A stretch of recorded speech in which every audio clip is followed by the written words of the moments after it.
Welcome to Sherlock Holmes and the Curse of the Broken Lantern. Tonight, dear listeners, the gaslights of London burn low, and in the heart of the fog a mystery stirs, where light becomes a weapon and reason must battle fear itself. Stay close, keep your mind sharp, and tell us, where are you listening from? Let us know in the comments before we step into the darkness together. It was one of those bleak November evenings when the rain falls not in torrents, but in fine, misty sheets that seem to soak into one's very bones. The lamplighter's glow shimmered faintly through the fog that hung low over Baker Street, and the rhythmic clatter of carriage wheels on wet cobblestones echoed like a distant heartbeat. Inside the warmth of our familiar sitting room at 221B, the fire crackled cheerfully, though my companion, Mr. Sherlock Holmes, appeared as detached from earthly comfort as ever. He sat cross-legged upon the armchair, his piercing grey eyes fixed on the dancing flames as though they formed a cipher only he could read. His long, thin fingers drummed absently on the armrest, and the faint scent of tobacco hung in the air, a signal that his restless intellect was at work, searching for stimulus. "I take it, Holmes," said I, glancing over my newspaper, "that you have not had an interesting case of late." Holmes gave a soft, humorless laugh. "Interesting, my dear Watson, is a relative term. Scotland Yard sends me a collection of petty thefts and domestic squabbles that could be solved by any constable with his eyes open. It has been nearly a fortnight since a problem of true complexity crossed our threshold." He rose abruptly, took 3 strides to the window, and peered into the fog below. But perhaps fortune is not entirely unkind. Before I could inquire what he meant, the sound of hurried footsteps ascended the stairs. Mrs. Hudson's anxious voice preceded the knock. "A visitor for you, Mr. Holmes. Says it's of the gravest urgency." The door burst open before she could finish, and in stepped a man of distinguished bearing, though clearly dishevelled by distress. His overcoat was soaked, his hair clung to his forehead, and his gloved hands trembled slightly as he removed his hat. "Sherlock Holmes," he began, his voice quivering despite his efforts to control it. "I am Colonel Tobias Harwood of the Bengal Lancers. I have been advised by Inspector Lestrade himself that if anyone in London can assist me, it is you." Holmes inclined his head, gesturing for the colonel to take a seat. "Pray, sit by the fire, Colonel. You have come far through foul weather, and I would not have you recount your misfortunes chilled to the marrow. Watson, be so kind as to pour our guest a brandy." The colonel took the glass with a nod of gratitude. "Mr. Holmes, something dreadful has happened at my estate near Richmond. My housekeeper, Mrs.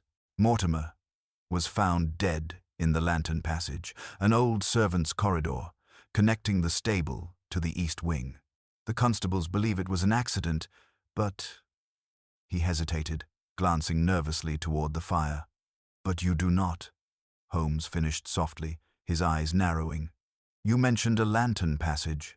Why is it so named?" "It dates back to the 17th century, the colonel replied. "There are old oil lamps embedded in the walls, antique, beautifully crafted, though rarely used now. One of them, an old bronze lantern, was found shattered beside Mrs. Mortimer's body. They say she slipped, struck her head, and broke the lamp in her fall. But I swear to you, Holmes, there's something devilish about that object. Ever since it came into the house, misfortune has followed." Holmes leaned forward, his interest visibly awakened. "A curse, then? The curse of the broken lantern, perhaps?" The colonel gave a weary smile. "You jest, sir, but my household staff does not. The servants refuse to enter that passage after nightfall. They whisper that the lantern belonged to a murdered priest, that its flame never truly dies. 2 weeks ago, a stable boy fled in terror, claiming he saw light flickering in it long after midnight. And now poor Mrs. Mortimer lies cold." For a moment, the only sound was the crackle of the fire. Holmes's face had grown intent and sharp. The faintest glimmer of excitement shone in his eyes. "Colonel," he said at last, "you say the lantern was broken. Was the glass shattered inward or outward? The colonel frowned. Outward, I believe. Why? Curious, murmured Holmes. And the cause of death, was it certified? The local doctor said she struck her head on the stone floor. But Holmes, there was something else. The doctor found faint burns on her hands and forearms, as though she had been gripping something heated, something metallic. Holmes turned to me. Watson, note that detail. Burns, outward shattered glass, and fear preceding death. We are not dealing with an ordinary accident. The colonel looked relieved, yet frightened by Holmes's certainty. Then you'll take the case? My dear sir, Holmes replied, standing with sudden energy. I wouldn't miss it for the world. There is method in this supposed curse, and I mean to discover it. You may expect Dr. Watson and myself at your residence tomorrow morning by the first train. As the colonel departed, Holmes returned to the window, watching the fog swallow the figure below. What do you make of it, Holmes? I asked. He smiled faintly. My dear Watson, I make of it that we are about to chase a phantom, one made not of superstition, but of very human cunning. The broken lantern, I suspect, was not merely a relic. It was a message. He turned back to me, his eyes alight with that unmistakable gleam of intellectual pursuit. Pack your bag, Watson. Richmond awaits, and with it, perhaps, a murderer, cloaked in legend. And thus began the case of the curse of the broken lantern, a mystery that would lead us from the quiet corridors of an ancient manor to the very edge of reason itself. The morning light broke weakly through the fog as our cab rattled its way through the damp streets toward Richmond.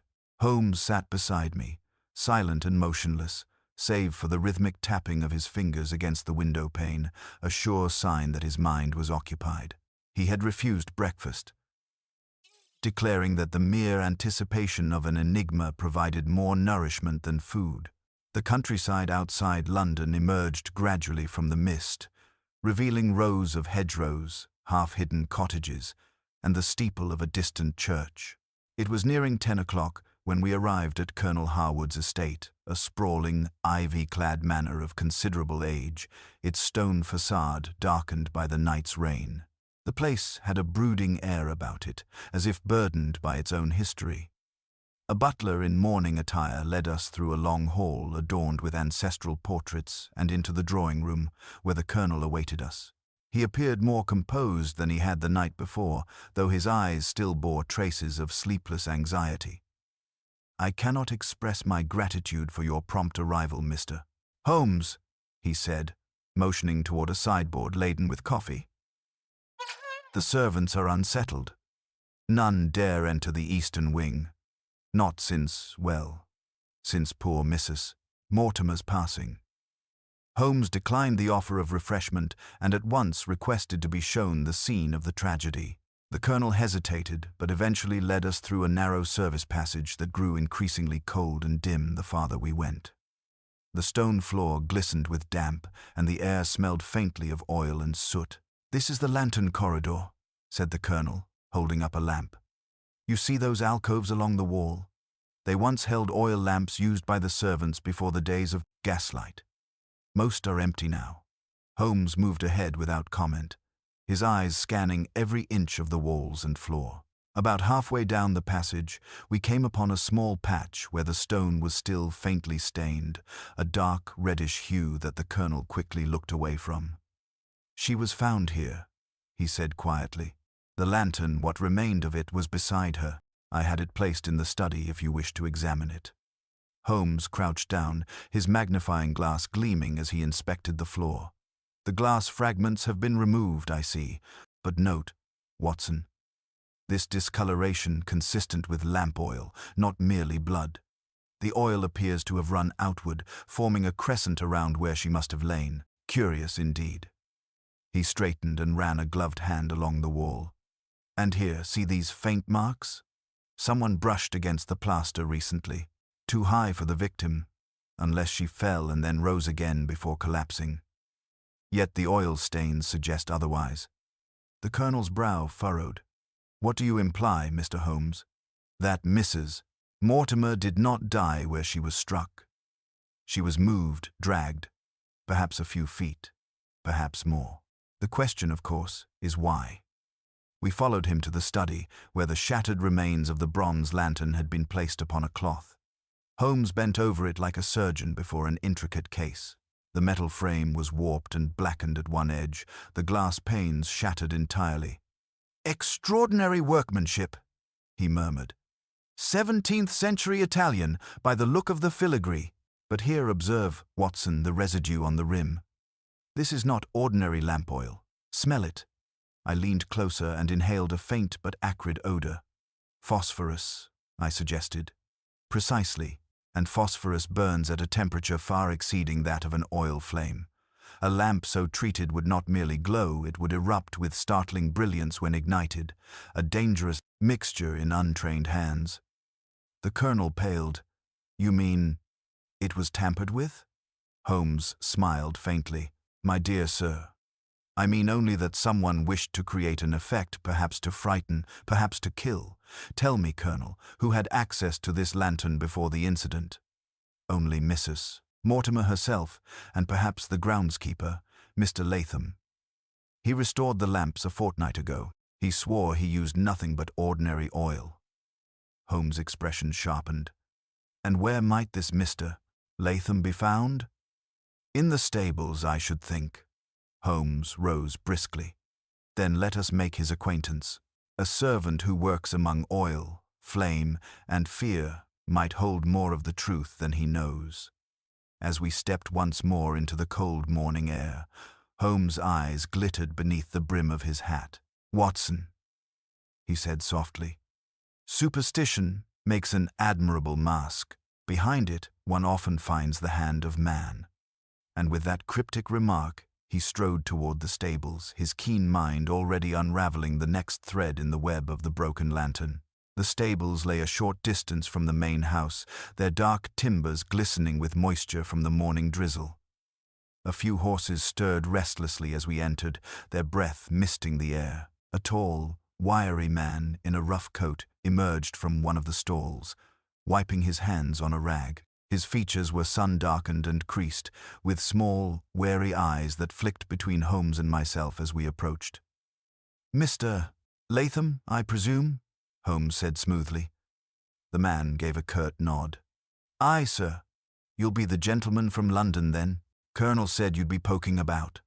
Holmes smiled faintly, his tone mild but watchful. "Merely observing, my good fellow. We've been told you attended to the lanterns in the East Passage not long ago. A fine bit of work, I should think." Latham's gaze flicked away. "Old things. Those lamps. Needed new wicks and oil. That's all I did. Nothing more." Holmes crouched to examine a tin canister by the stable wall. It bore traces of a greasy residue. "And this is the oil you used, I imagine? Tell me, did you obtain it yourself?" The man hesitated, then shrugged. "From the shed near the gate, same as always. Mrs. Mortimer had me fill the lamps before supper that night. I swear, I'd no hand in what happened to her."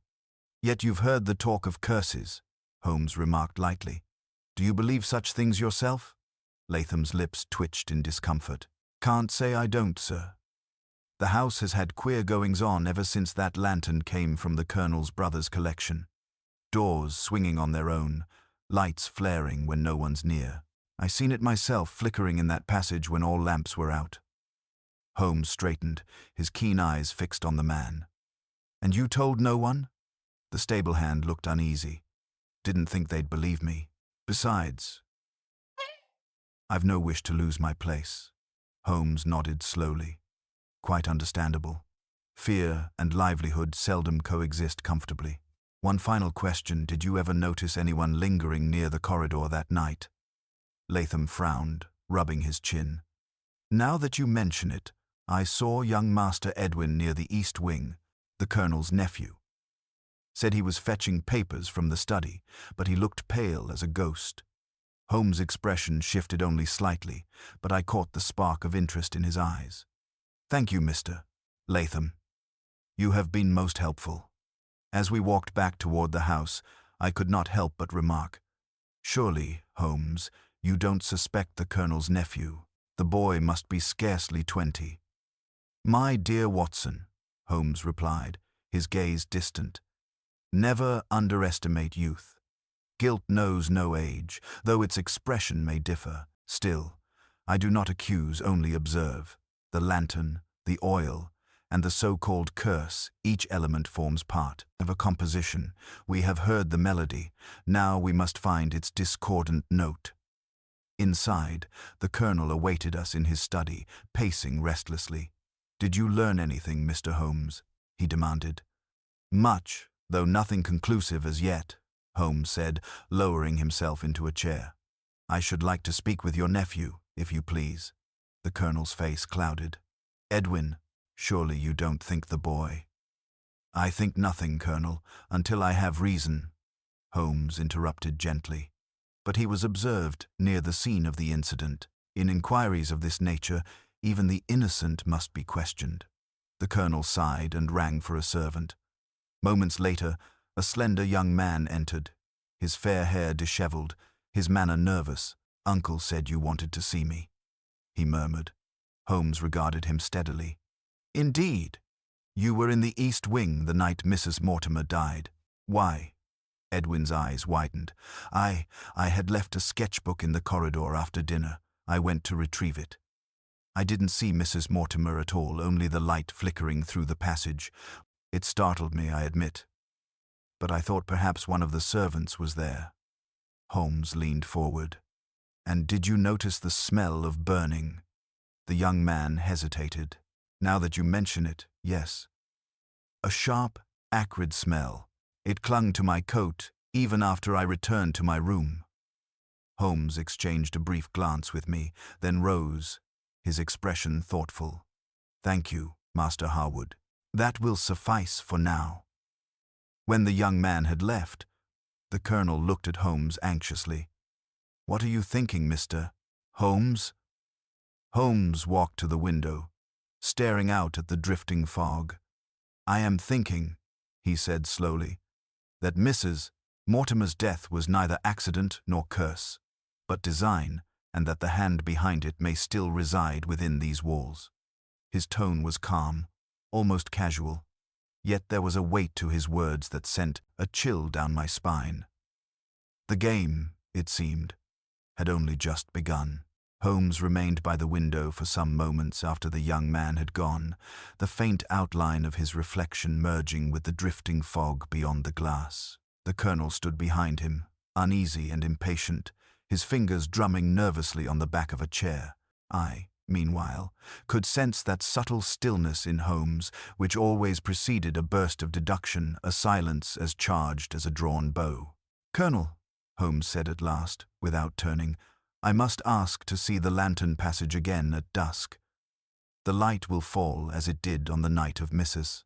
Mortimer's death, and the shadows, I think, will tell me what men cannot.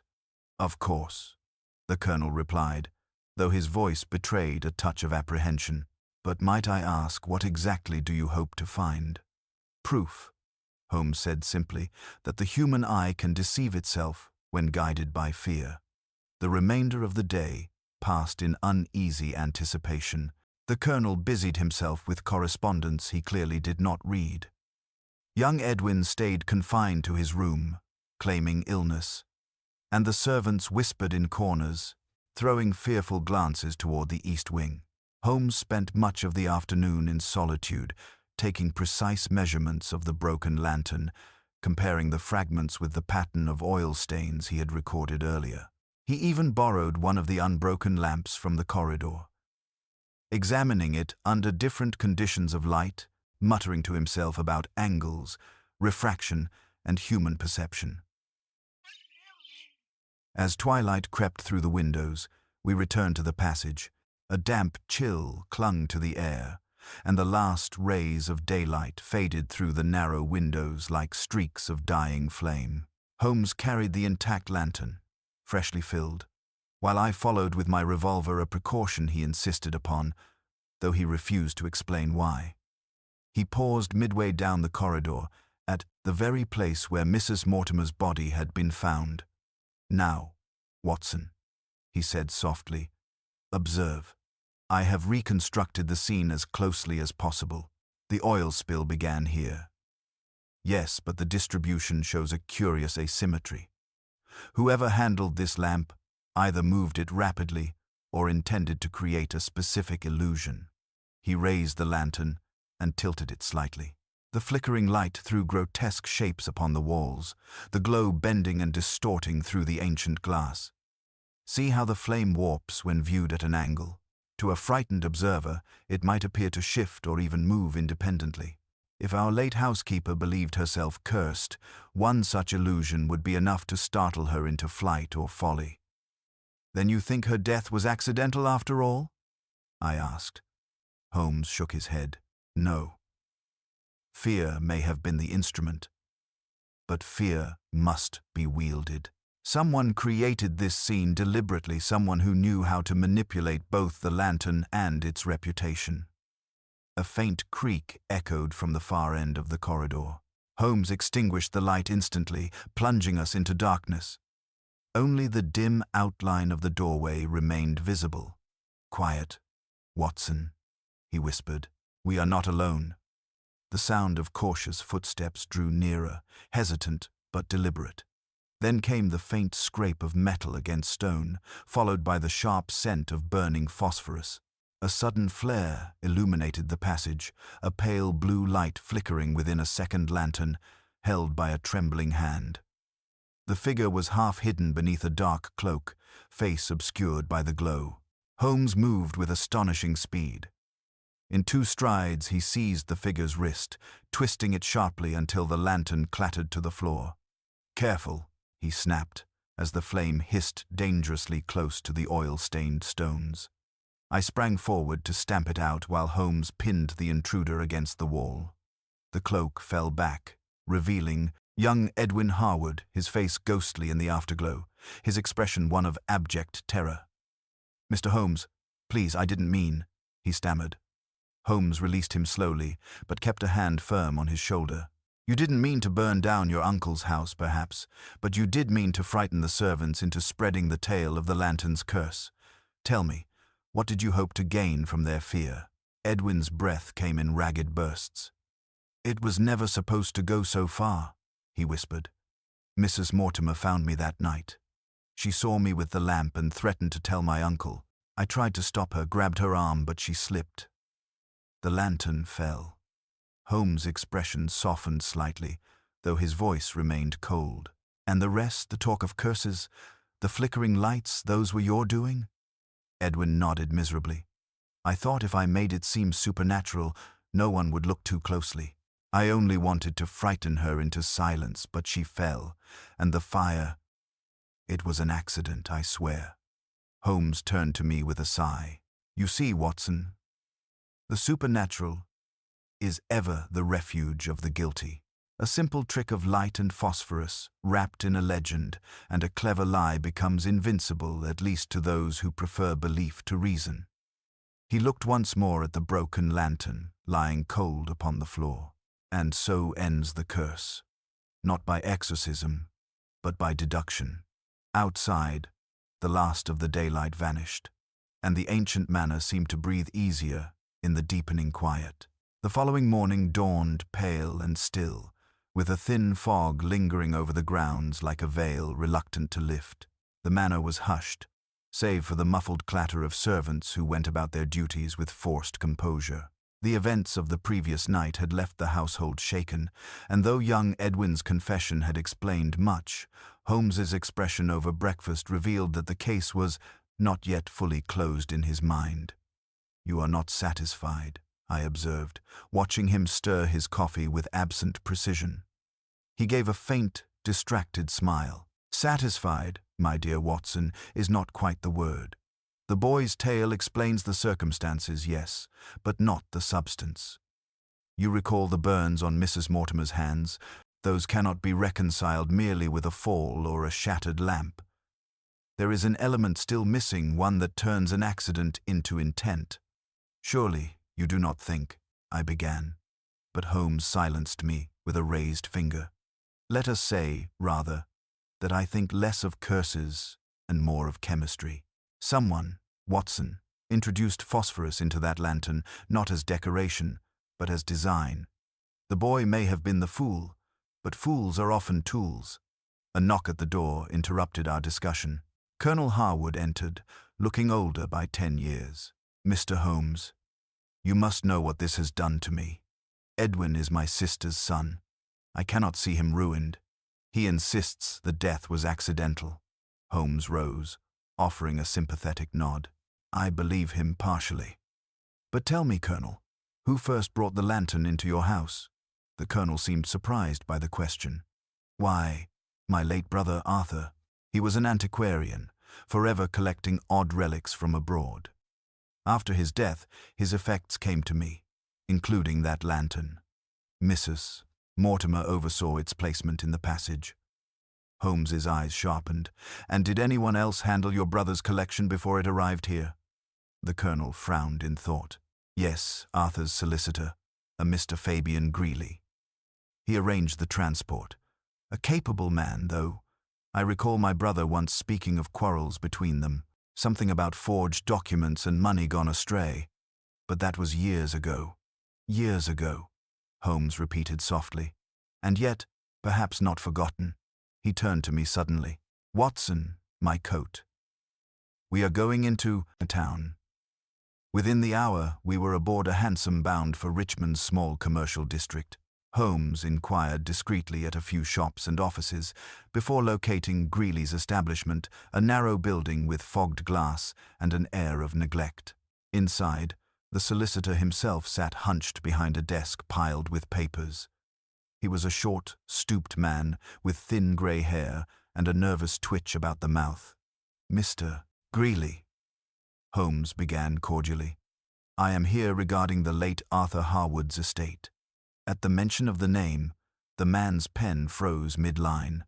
"Arthur Harwood, why yes, I managed his affairs. A tragic loss."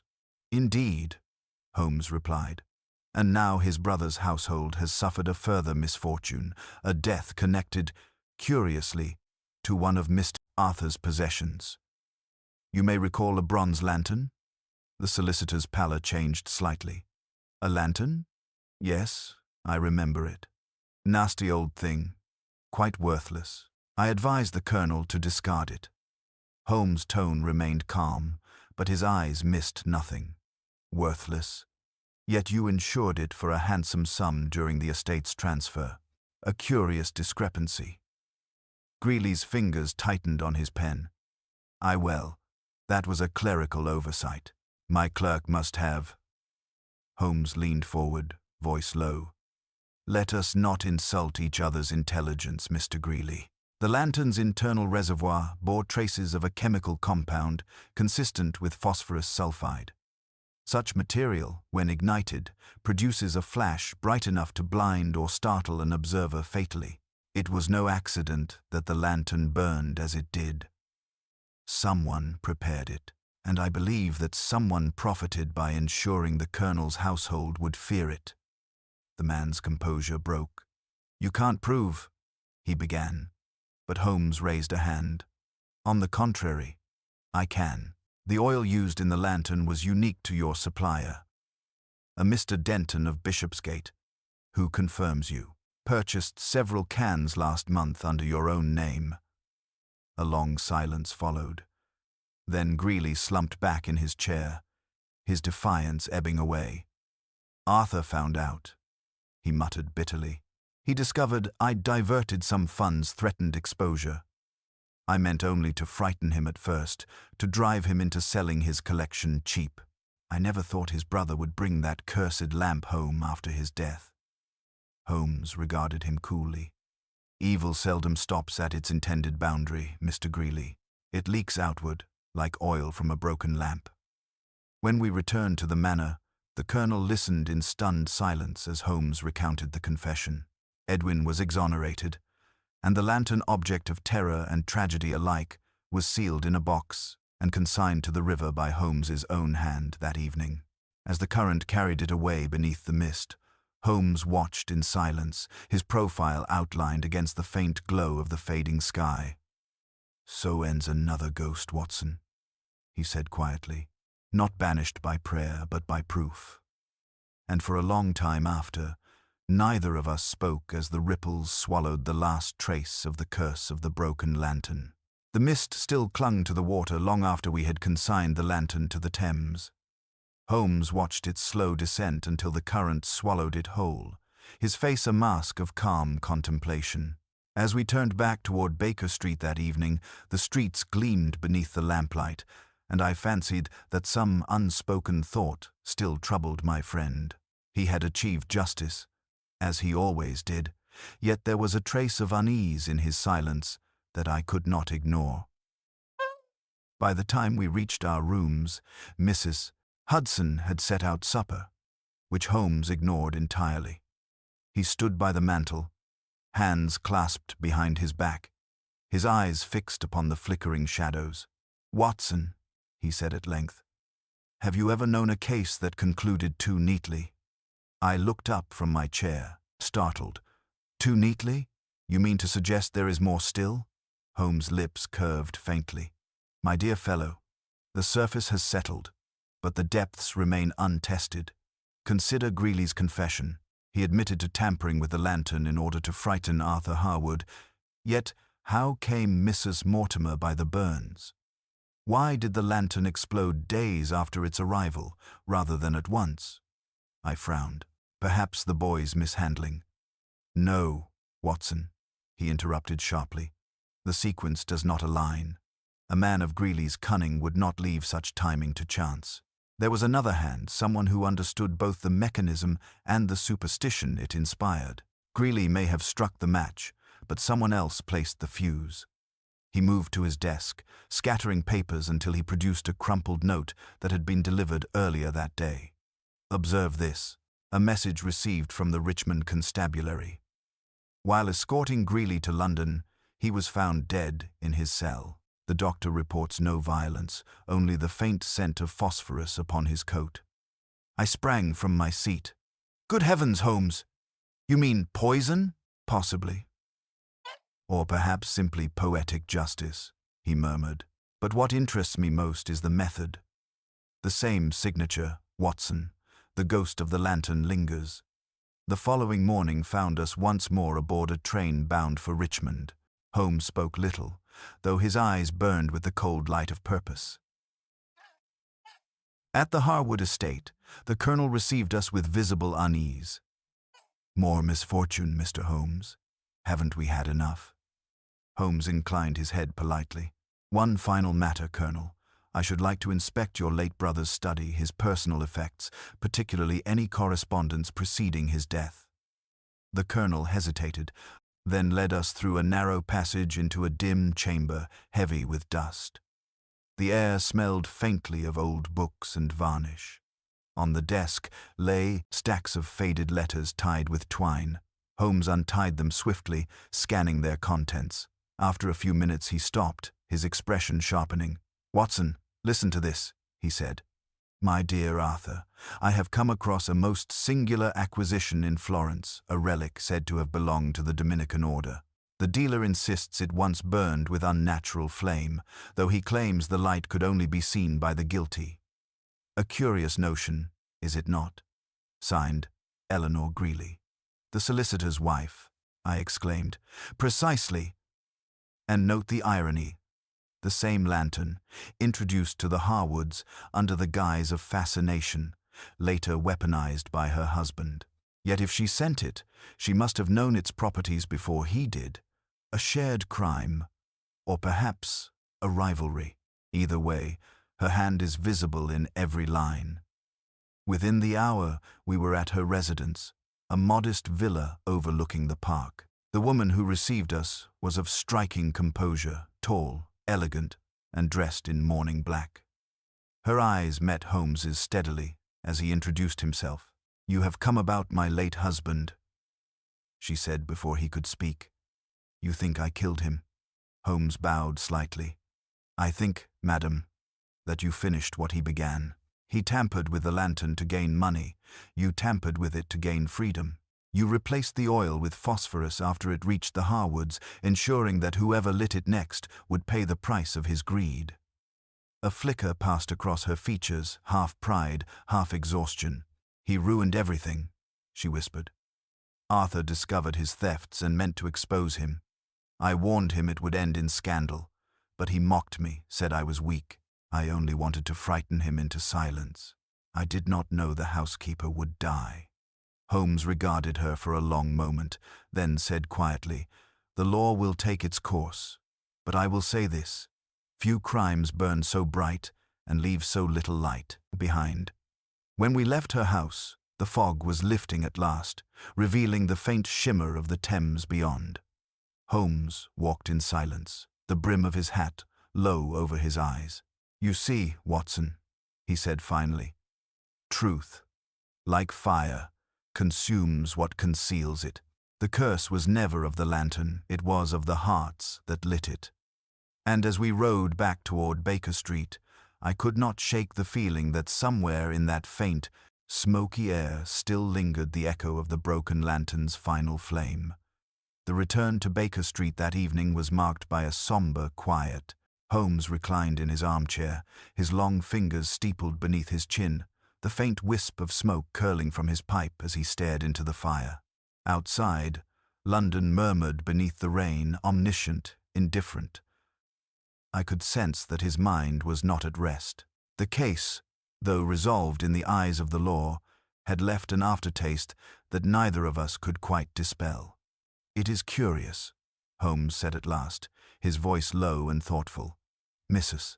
Greeley confessed willingly, yet her story is incomplete. There remains a strand unaccounted for the origin of the phosphorus compound itself. She spoke of it as though she had acquired it easily, but that substance, Watson, is not obtained by chance." "You suspect a supplier?" I asked. "Indeed, and one with specialized knowledge. Greeley's use of it was crude. Hers, precise. Someone must have provided instruction, or the means. Such assistance implies a confidant, perhaps even a silent partner." I sighed, setting down my teacup. "Surely that is of little consequence now. The woman has confessed. Justice will be served." Holmes smiled faintly. "You speak as the physician, my dear fellow, concerned with curing the symptom, not the disease. But the disease, I fear, has deeper roots. The Harwood fortune, the Greeley partnership, and this lantern, each element intersects at a single point. It is that intersection we must now uncover." Before I could reply, there came a knock at the door. Mrs. Hudson entered, bearing a small parcel wrapped in brown paper. "Delivered by hand, sir," she said, setting it upon the table. "No return address." Holmes rose at once, unwrapping it with surgical precision. Inside lay a folded note and a small, metallic fragment, tarnished but familiar. He held it to the light, his eyes narrowing. "Watson," he murmured, "this is the inner hinge from the lantern, the very one I consigned to the Thames. Observe the corrosion. It has been immersed, yet retrieved." I leaned forward, astonished. "Good heavens! Then someone dredged it from the river." "Precisely," Holmes replied. He unfolded the note, its handwriting sharp and elegant. "For every light you extinguish, another burns in the dark." No signature. He turned to me, the faintest glint of admiration in his gaze. "You see, Watson, even in defeat there is orchestration. The game has resumed, only now our adversary plays from the shadows." We spent the following hours tracing every possible connection. Holmes dispatched telegrams to Scotland Yard, to chemists in Lambeth, and to an antiquities dealer in Florence. His deductions unfolded with quiet ferocity, his mind weaving through the labyrinth of clues like a predator stalking unseen prey. Near midnight, a reply arrived from Inspector Lestrade confirming that Mrs. Greeley had not been moved from her holding cell since her confession. Yet, curiously, the constable on duty reported seeing a man deliver a sealed envelope to her solicitor only hours before. Holmes seized upon this at once. A message sent, a hinge returned, and a woman suddenly serene in her guilt. He said, "There is purpose behind these coincidences, Watson.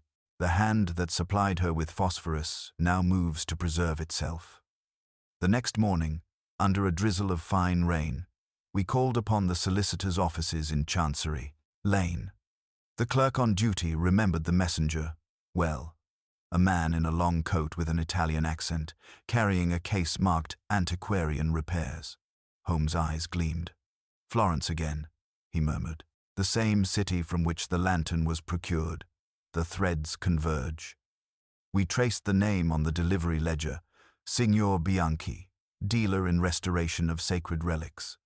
Holmes wasted no time. By midday, we were seated in a modest workshop behind a narrow storefront off Soho. The air smelled faintly of varnish and metal polish. Behind the counter, a man of Mediterranean complexion looked up from his bench, startled but polite. "Mr. Holmes," he said softly, as though expecting him. "I wondered when you would come." Holmes regarded him steadily. "Then you know why I am here." The man smiled thinly. "Of course. You seek the light that will not die. The lantern, the lady, the solicitor, all were but instruments. The true flame remains where it began." Holmes' gaze sharpened. "And where is that?" "In faith," Bianchi said, his tone reverent. "For the lantern was no invention of greed, but of belief. Those who touched it were judged by their own guilt. That, Mr. Holmes, is why it cannot be destroyed." Holmes stepped closer, voice measured but cold. "Belief does not corrode bronze, Signor. Chemistry does. You mixed the phosphorus compound that killed an innocent woman. The law will judge you by reason, not superstition." Bianchi's calm broke for the first time. "You think you've ended it? Then tell me who sent you the hinge." Holmes froze for a fraction of a second. "Not you." The man shook his head slowly. "No, Mr. Holmes, there are others who still serve the light. You have merely drawn their attention." Before we could press him further, a sharp sound echoed from the alley outside the report of a pistol. Bianchi staggered, eyes wide, before collapsing behind his counter. Holmes sprang forward, but it was too late. Through the window, I caught only a fleeting glimpse of a shadow melting into the fog. Holmes straightened, his face pale but composed. "You see now, Watson," he said quietly. "The lantern's flame has not died, it merely changes hands." And as the rain whispered against the glass, I felt the chill of something far larger than the crime we had begun to chase, something that seemed to watch us, unseen, from the dark beyond Baker Street. The gunshot still echoed faintly in the narrow alley when Holmes leapt through the door and into the mist, his coat whipping behind him like a shadow in pursuit of another. I followed close upon his heels, the cold rain biting against my face as we turned sharply into the street. Yet whoever had fired that shot was already gone, vanished into the labyrinth of fog and cobblestones that swallowed London's secrets whole. Only the faint smell of gunpowder lingered in the air, mingling with the sour tang of wet brick. Holmes stopped abruptly, crouching to examine the ground beneath a gas lamp. "Watson," he called softly. "Observe the heel mark. Narrow, continental, made by a boot not English in cut. And here, the faint trace of oil on the cobble's lantern oil, mixed with phosphorus again. The assassin has left us his calling card." He rose, his eyes gleaming with that dangerous light I had come to recognize only when his mind was ablaze. This was no random act. Bianchi was silenced, but not before he revealed more than his masters intended.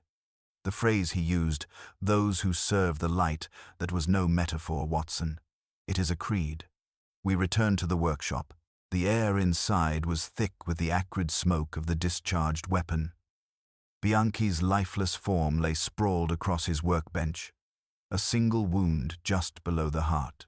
Holmes examined the body with grim precision, his fingers moving lightly over the man's coat and hands.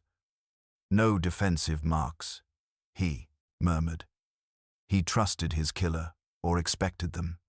And see here, between his fingers, a scrap of vellum, charred at the edges. He held it up. Though half-burnt, faint Latin words were still visible. "Lux per culpam," light through guilt. Holmes' expression darkened. A motto, Watson. The same creed, repeated in the lantern's history. I begin to suspect this case has roots that extend far deeper than mere crime. A constable arrived soon after, summoned by a frightened neighbor who had heard the shot.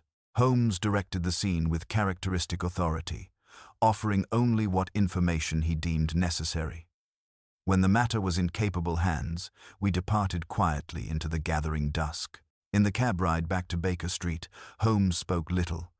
He stared out the window, the reflection of the gaslight flickering across his pale features. At last, he said, "Watson, I have made inquiries before regarding certain secret societies in Europe, relic cults, obsessed with objects of alleged divine judgment. Florence, Paris, Prague, they flourish beneath the guise of scholarship. I believe Bianchi was part of one such sect. Their creed, the idea that light reveals guilt, suggests a perverse fascination with confession through fear. The lantern, in their hands, became not a relic, but an instrument." "You mean," I asked quietly, "that Mrs. Greeley and her husband were only pawns?" "Precisely. Greeley's greed made him malleable. His wife's despair made her useful. But neither understood the greater design. Whoever commands this sect intended the lantern to remain within English circles to test, perhaps, those they deemed corrupt or unworthy. When I destroyed it, I interfered with their design, and now they answer in kind." A chill ran down my spine. "Then we are their next target." Holmes smiled faintly. "So it would seem. But the hunter who strikes without understanding his quarry is himself soon lost in the fog." When we reached Baker Street, a telegram awaited us upon the table. Holmes tore it open swiftly, his eyes scanning the lines. His expression hardened. "It is from Lestrade, Mrs. Greeley was found dead in her cell this morning. No signs of struggle. The guards report that the light in her cell flickered violently before her death, though the lamp was never touched." I could not suppress a shudder. "Surely coincidence, Holmes. Electric faults, perhaps." He cut me off. "No, Watson. There are no coincidences left in this case. The hand that silenced Bianchi has reached into the heart of Scotland Yard itself." He paced the room, the firelight dancing across his sharp features. "They wish to end this trail where it began with darkness. But I mean to expose their light." That night, Holmes worked relentlessly. He spread the remaining fragments of the lantern across his table, comparing them to drawings and letters retrieved from his archives. With his magnifying lens, he traced minute engravings invisible to the naked eye, tiny intersecting triangles surrounding the Latin motto we had seen. "A sigil," he muttered, "the mark of the Order of St. Luxor. Medieval in origin, believed extinct. Their doctrine illumination through confession twisted by centuries of fanaticism." "And they've resurfaced here," I said. "In London?" "Yes," Holmes replied. "Where guilt is plentiful and shadows are long. But their structure is foreign continental. The one link between Florence, the lantern, and the deaths is transportation. We must identify who handled the shipping manifests when Arthur Harwood's collection was brought to England. The answer lies not in superstition, but in cargo." Within hours, Holmes' network of informants was set in motion. By dawn, a reply arrived from a dock worker at Tilbury who recalled a crate bearing the seal of Lux Antiqua Mercantile, a trading company based in Venice. The shipment had been signed not by Greeley, but by a man using the alias Frater Lucien. Holmes's eyes gleamed. Lucien, the Latin root for light. How fitting. He is their emissary, and if my deductions are correct, he is also here, in London. By mid-morning, we stood before a disused chapel in Clerkenwell, its arched doorway sealed with ivy and decay. Yet a faint light glimmered through the stained glass, cold, blue, unnatural. Holmes drew his revolver, motioning for silence. We pushed the door inward. Inside, the air was thick with the smell of oil and wax.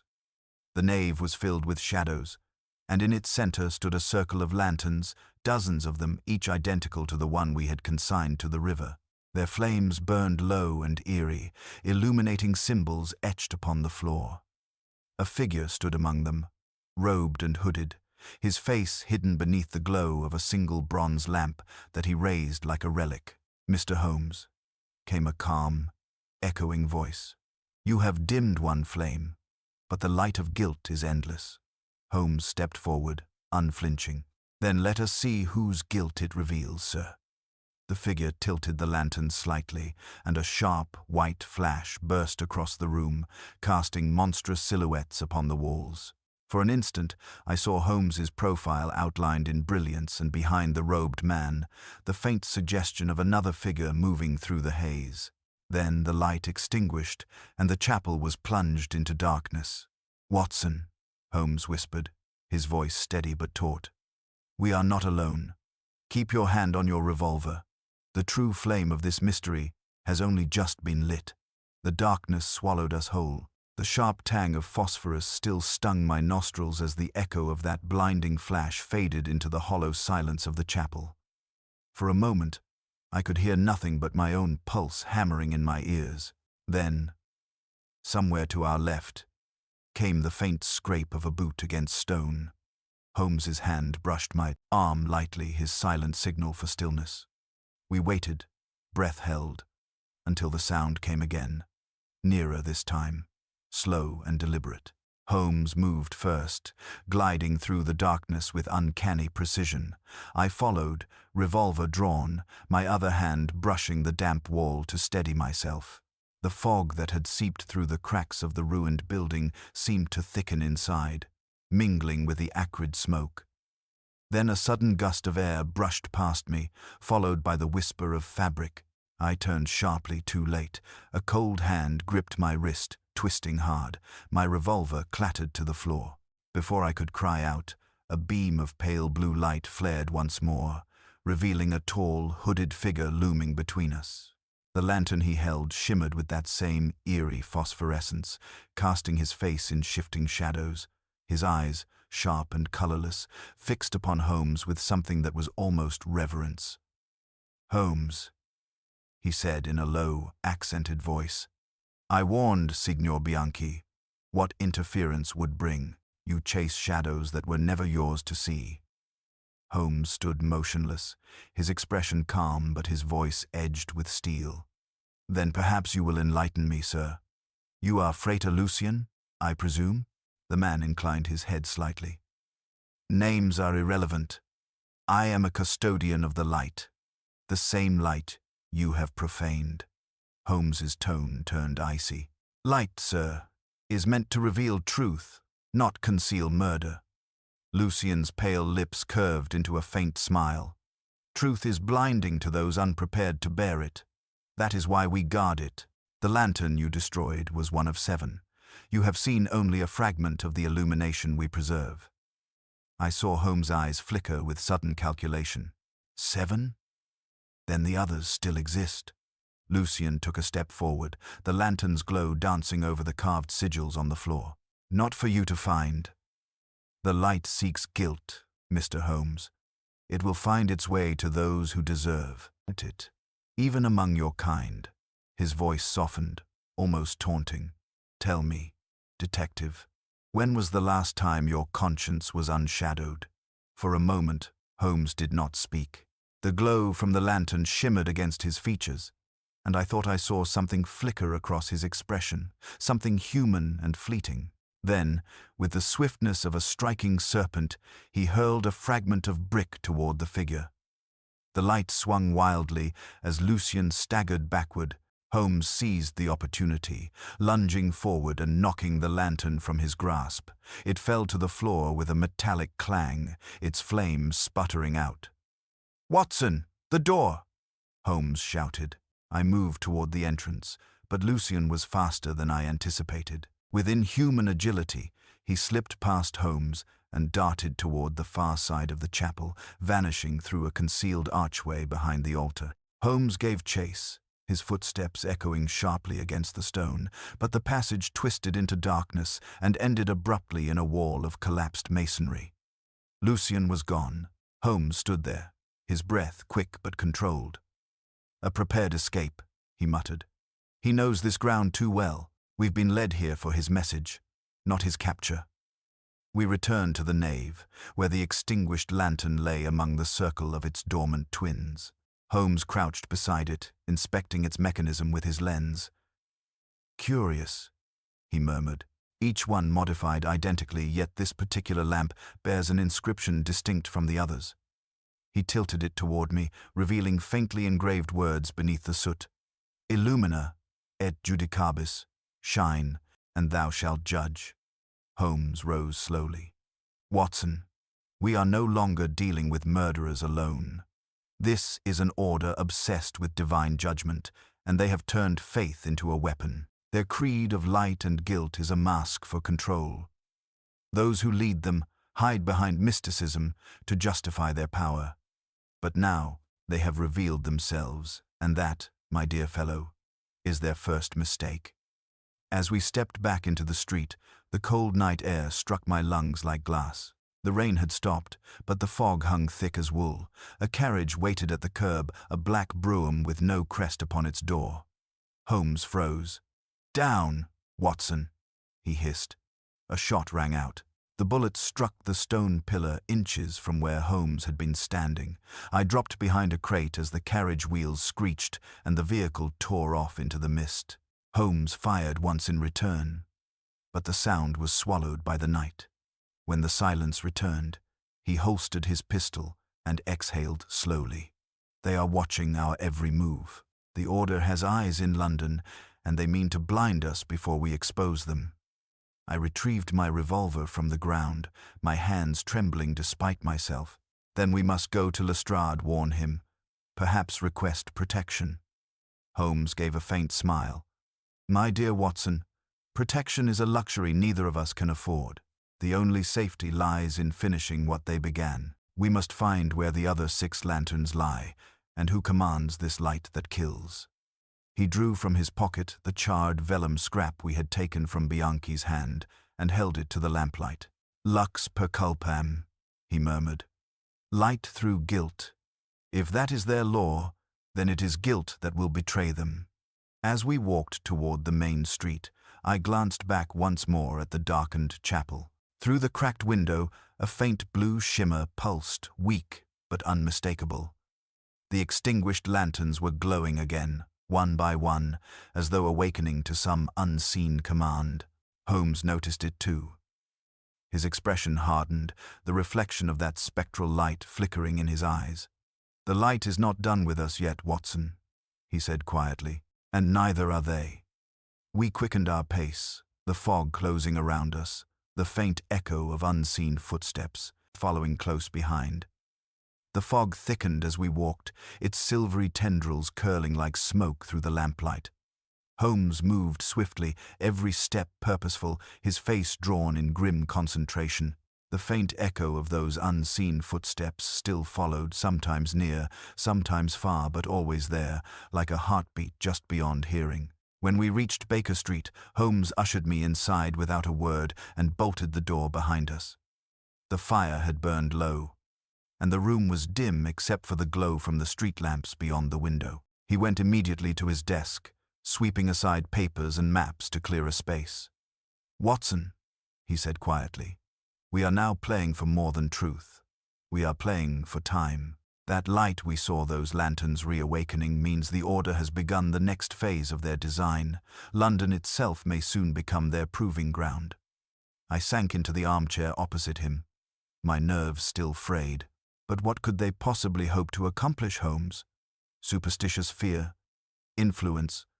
None of this seems rational. "Precisely why it is so effective," he murmured. "Fear, when cloaked in ritual and mystery, commands obedience where logic cannot. The lanterns serve as symbols, a network of control through terror. Each one is placed deliberately. Each illuminates, as they say, through guilt. Imagine it, Watson, 7 flames scattered through London, each burning where corruption thrives. The guilty see light where others see only shadow." He turned toward the fire, his profile stark against the glow. They intend to cleanse this city not by justice, but by judgment, and someone powerful, someone with reach and resources, is behind it. I mean to find them before their illumination begins." He took from his drawer a folded parchment, the charred vellum recovered from Bianchi. With the aid of a magnifying glass, he studied its faint marks. Then, after several minutes, he drew a sharp breath. "Look here." Beneath the Latin text an address, partly burned, but legible enough. Donium. That could refer to Clarendonium House, the old abandoned observatory in Hampstead Heath. It was purchased privately 3 months ago by a man using the alias Lucien. I suspect that is where they prepare the remaining lanterns. Despite the lateness of the hour, Holmes insisted we depart at once. A cab carried us through the sleeping streets, the horses' hooves muffled by the wet cobblestones. The fog had begun to lift, revealing a pale moon that watched our progress with indifferent calm. As we climbed the last hill toward Hampstead, the outline of the observatory came into view, its great dome fractured, its windows blind. A faint blue shimmer pulsed behind one of them, steady as a heartbeat. Holmes motioned for silence as we approached. We entered through a side door, whose lock yielded easily to his tools. Inside, the air smelled of chemicals and old wood. The walls were lined with crates stamped Lux Antiqua Mercantile, identical to those described by the dockworker at Tilbury. Holmes moved cautiously toward the center of the main hall, where an immense table stood covered in instruments, burners, glass vials, coils of wire, and 7 lanterns, all alight with an otherworldly glow. At their head stood Frater Lucien. His hood was lowered now, revealing a gaunt, pale face illuminated by the flicker of his creations. "Mr. Holmes," he said softly, as though greeting an old acquaintance, "I wondered when you would arrive. You are remarkably predictable." Holmes's revolver glinted in the dim light. "Your predictability, sir, lies in vanity. You could not resist the theater of revelation. Tell me why this spectacle? What does your order gain by terrorizing the innocent?" Lucien smiled faintly. "Innocence, Mr. Holmes, is a myth. The city you defend thrives on lies and deceit. The light exposes them. Each lantern burns in the home of the corrupt politicians, bankers, officers of your law. By dawn, their guilt will be laid bare for all to see." Holmes' gaze hardened. "And who appointed you judge, jury, and executioner?" "The divine," Lucien replied simply. "Through us, his light passes." I saw Holmes's hand tighten on the revolver. "And yet, your divinity depends on phosphorus and deception. Tell me, Lucien, how divine will you feel when the hangman's rope closes about your throat?" The faint smile never left the man's face. "You will not stop it, Mr. Holmes. The mechanism is already engaged." Holmes lunged forward, seizing a lever embedded within the table's frame. "Watson! The lamps they're connected through a timing device. He means to ignite them all at once." I ran to his side. Beneath the table, a clockwork assembly of wires and glass tubes pulsed with a faint hum. Holmes's fingers flew across the mechanism, tracing the leads. "They've rigged it with mercury switches, primitive but ingenious.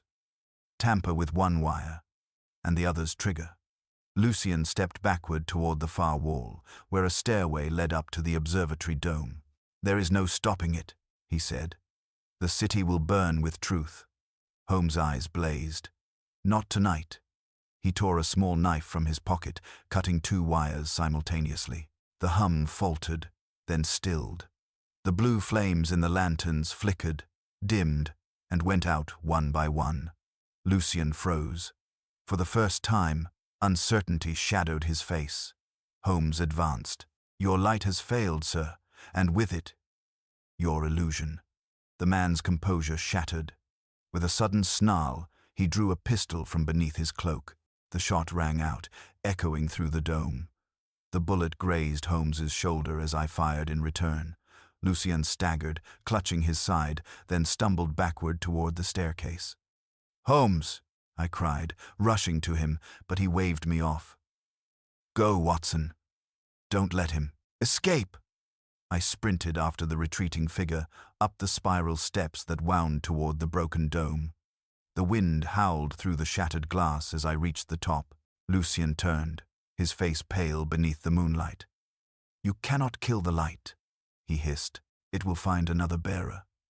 He raised his pistol again, but before he could fire, the weakened floorboards beneath him gave way. With a terrible cry, he fell into the darkness below, landing among the extinguished lanterns.